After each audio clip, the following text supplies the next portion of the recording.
বন্ধু যখন শত্রু। শাকিব খান অভিনীত এই বাংলা সিনেমাকে দেখেছেন? সিনেমা না দেখে থাকলেও আপনি চাইলে এই ঘটনার সাক্ষী হয়ে যেতে পারেন। ভাবছেন কিভাবে? ফ্রান্স মরক্কোর ম্যাচে আজ এমনই ঘটনার সাক্ষী হতে যাচ্ছে গোটা ফুটবল বিশ্ব। কিলিয়ান এমবাপে আর আশরাফ হাকিমি ফুটবল দুনিয়ার অন্যতম জনপ্রিয় বন্ধুত্বের নাম। পিএসজিতে দীর্ঘদিন একসঙ্গে খেলেছেন দুজন। 2024 সালে এমবাপে রিয়াল মাদ্রিদে যোগ দিলেও তাদের বন্ধুত্বে এতটুকু ভাটা পড়েনি। সুযোগ পেলেই কখনো প্যারিসে কখনো মাদ্রিদে একসঙ্গে সময় কাটাতে দেখা যায় এই দুই তারকাকে। মজার বিষয় হলো, মাঠের বাইরে যাদের বন্ধুত্বের গল্প আলোচনায় থাকে, আজ তারাই বিশ্বকাপের মঞ্চে দাঁড়াবেন একে অপরের প্রতিপক্ষ হয়ে। বোস্টনের কোয়ার্টার ফাইনালে তাই ফুটবল বিশ্ব দেখবে দুই বন্ধুর দ্বৈরথ। কি এখন মনে হচ্ছে না গানটা গাওয়াই যায়? শুরুতে এই বন্ধুত্বের একটু গল্প না শোনালেই নয়, কারণ বন্ধুত্ব শুরুর গল্পটা যে চমৎকার। দুজনেই সমবয়সী হওয়ায় পিএসজিতে তাদের মধ্যে ঘনিষ্ঠ সম্পর্ক গড়ে উঠতে বেশি সময় লাগেনি। ইন্টার মিলান থেকে হাকিমি যখন পিএসজিতে যোগ দেন, তখন তিনি মূলত স্প্যানিশ ভাষায় কথা বলতেন, ফরাসি ভাষা ছিল না আয়ত্তে। অন্যদিকে এমবাপে সাবলীল ছিলেন ফরাসি ও স্প্যানিশ দুই ভাষাতেই।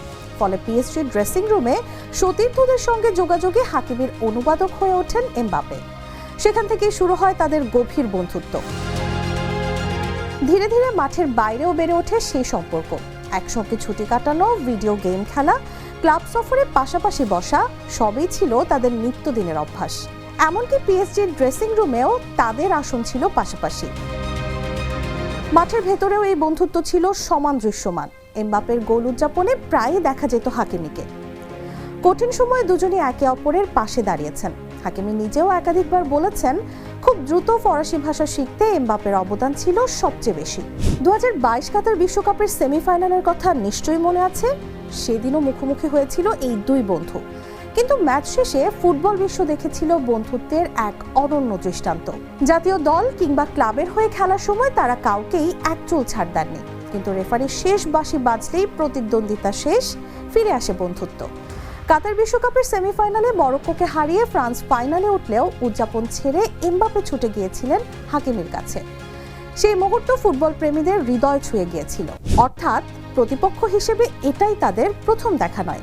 তবে এবারও কৌতূহল একটাই, বন্ধুত্বের বাইরে মাঠে কে জিতবেন এই মহারণ। প্যারাগুয়েকে হারিয়ে কোয়ার্টার ফাইনাল নিশ্চিত করার পর হাকিমিকে নিয়ে প্রশ্ন করা হয়েছিল এমবাপেকে। তখন হাসি মুখেই তিনি জানান, ম্যাচের আগেই হাকিমি তাকে বার্তা পাঠিয়েছেন।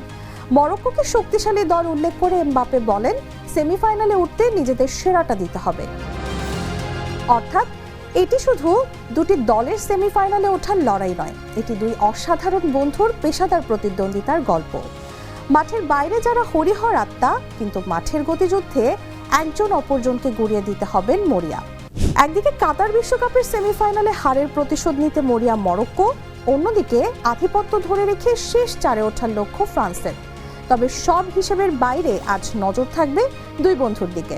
কার স্বপ্ন ভাঙবে আর কে এগিয়ে যাবেন সেমিফাইনালের পথে, সেই উত্তর মিলবে বোস্টনের সবুজ গ্যালারিতে।